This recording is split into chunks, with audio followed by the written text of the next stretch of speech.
Welcome to the first installment of Using Audacity for Music Theory. In this episode, I will download the Audacity application, I will download and install the required MP3 encoding file, and I will open Audacity to check on a few program preferences as well as set a recording input level. First, I need to open an internet browser window. I'm going to use Firefox today. Once Firefox is open, I'm going to navigate to audacity.sourceforge.net. From this page, I'm going to click the Download tab. That's going to allow me to download the correct version of the software. In my case, using Mac OS X with an Intel chip, I'm going to use 1.2.5. So after following that link, I can click on the link to download version 1.2.5. I'm going to go ahead and save this file to my desktop. Once this is saved, I need to go back in, scroll down a little further to the optional downloads section, and download the lame MP3 encoder. After following a couple of links, again, partly just making sure I download the correct version, I'm going to find a link to for Audacity 1.2.5 on Mac OS X Intel. So let's save that to my desktop as well. And once that's downloaded, I can quit my internet browser. Alright, next, I want to go ahead and set up a new Audacity folder on my desktop. I'm going to title this Audacity 1.2.5. And I'm going to open the Audacity disk image file. Once the disk is open, I'm going to find 6 files that I'm going to select and copy to my newly created Audacity folder on the desktop. And once those files have been copied, I can close this window, I can eject this disk, and I can move to trash this DMG file. Now to install the lame library file. Once I open the DMG, I'm going to find one installation package in the disk. I'm going to copy that out to my desktop. I can close that window, I can eject this disk, and I can move to trash the DMG file. And I'm going to start the installation by double-clicking on the package.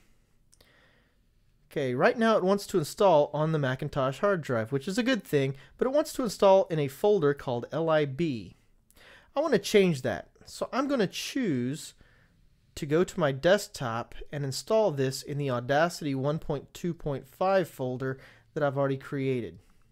After a couple of clicks and an administrator password, the file installs very quickly.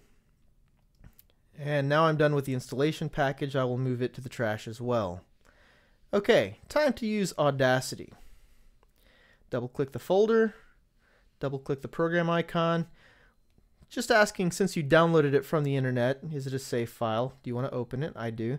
Now it doesn't look like much happened, but that's because behind this Finder window is another dialog box asking what language I want to use Audacity.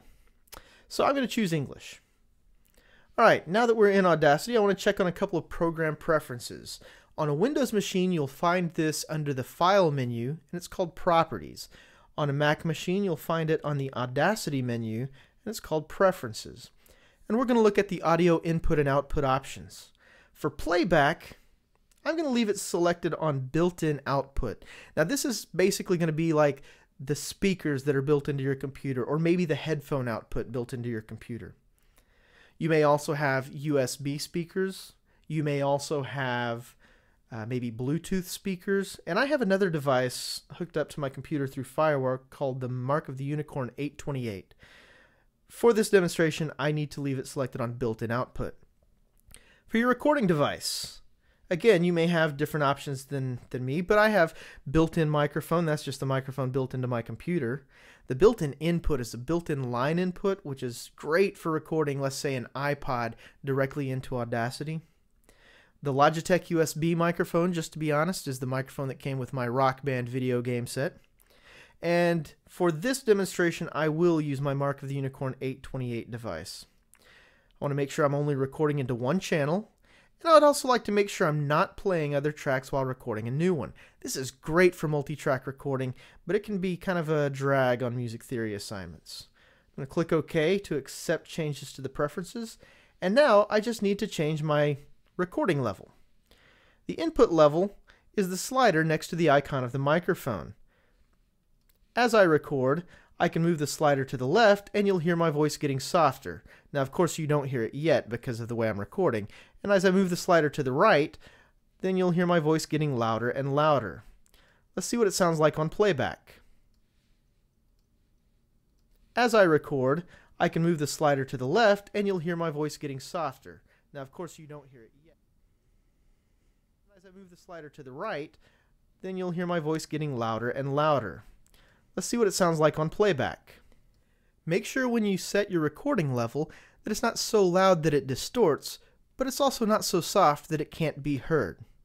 Congratulations! Audacity is now ready to use for music theory.